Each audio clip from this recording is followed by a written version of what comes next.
Difficile à 20 ans d'affronter la vie quand votre famille vous rejette. Ils sont gays, elles sont lesbiennes et se retrouvent démunis, propulsés sans filet dans le monde des adultes. C'est la raison d'être du refuge, stopper leur chute et leur donner un second départ, voilà 10 ans que la structure les écoute, les aide et les conseille. Dans ma famille paternelle, c'est des choses qui ne sont pas acceptées, c'est pire que tout. C'est vraiment pire que tout parce ils sont catholiques, ils sont très catholiques donc ça passe pas et c'est pas dans leur culture. Les gays, c'est pas dans leur culture, c'est Satan, enfin, c'est le diable.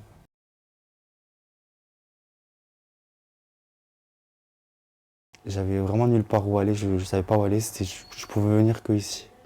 C'est en fait un peu les personnes qui nous ont rejetés, en fait, ils les remplacent un petit peu. Parce qu'ils nous donnent des coups, de l'amour, ils nous donnent tout ça. Donc c'est un peu, comment ça s'appelle, par substitution, c'est un peu du remplacement en fait. Ils nous donnent tout ce qu'on a besoin.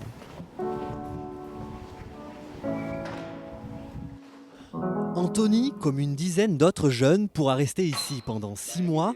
Dans ce foyer, le premier de ce genre en France, l'accompagnement est personnalisé. L'association n'attend pas forcément de résultats à la sortie. Si les jeunes sont ici, c'est pour repartir du bon pied dans la vie. On ne va pas demander à un jeune d'avoir au bout de 3 mois un boulot. C'est une obligation de moyens qu'on va demander. 15, 50. Donc on veut que les jeunes soient motivés au sein de leur démarche, au sein de leur avancée. Par contre, on va les accompagner justement pour que ce soit le cas, mais il n'y aura pas forcément... Enfin, il y a l'idée bien sûr qu'ils aient un boulot, mais ça ne sera pas une condition sine qua non pour qu'ils puissent vraiment avancer.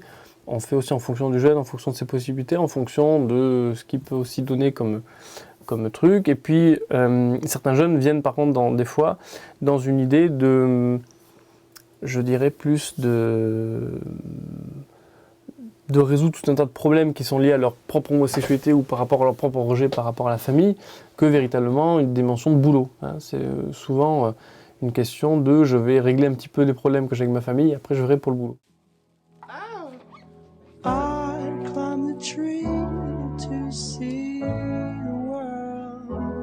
L'isolement, le mal-être, le suicide ou la rue. Ici, les parcours sont différents, mais la volonté de s'en sortir est partagée. Nicolas Noguier, le président de l'association, a lui aussi connu une adolescence pleine d'embûches. C'est un soir de 2002 que devant sa télévision lui vient l'idée du refuge. Un lieu d'accueil pour des jeunes dépassés par la vie. C'est le cas d'Émilie, 23 ans, sans toit après l'incendie de son appartement. La galère, une fois de plus, sans possibilité de rentrer chez sa mère. Ma mère, je pensais que c'était tout pour moi. C'est vrai, quand j'allais pas bien, elle était là. Quand ça allait pas avec mon père, elle était là aussi.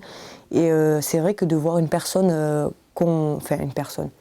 voir sa propre mère nous mettre dehors comme ça et nous rejeter par rapport à notre homosexualité, ça fait mal. Ça fait très très mal. Et on en souffre. On en souffre parce qu'on se dit, si nos parents nous jettent, alors qui va nous comprendre, qui va nous écouter, quoi.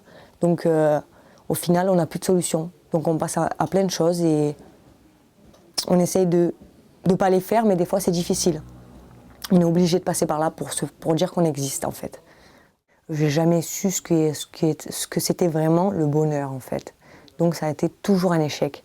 Et justement, d'arriver ici, enfin j'arrive à découvrir ce que c'est d'être entourée, d'être écoutée, d'être appréciée. Et donc voilà, c'est